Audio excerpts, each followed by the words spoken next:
Water rescue taking place along the White River. This is near Allisonville and Binford. Fire officials on scene right now. Let's listen in.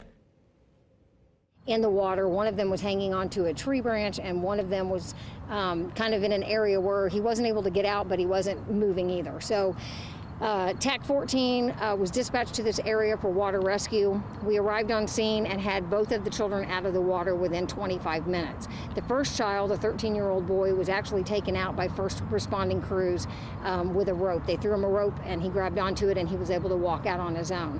The second took a little more effort by the crews. He was actually kind of south of the Lowhead Dam, kind of downstream from the Lowhead Dam, and he was hanging onto a tree branch. So crews had to actually make their way through a wooded area, down about a 4-foot drop and onto a kind of a sandbar area where they were able to access the young man by throwing him a rope bag, got him to let go of the tree branch, grab the rope, and then they were able to pull him in and help walk him back up onto safe ground. Again, it took about 25 minutes from the time we received the call to get both of the boys out of the water. And with current like this, did that add to the danger?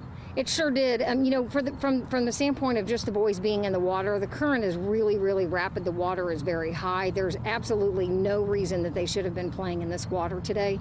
But the fact remains that they were. They're both going to be okay. They're both transported to Riley to be checked out. But you know, we talk about this all the time about, you know, when the water gets as high and the rapid or the currents are moving very swiftly.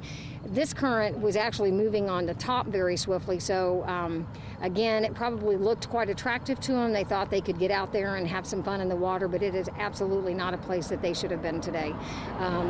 Again, it was not a dive operation for us. We actually were able to go out there and effect a top water operation.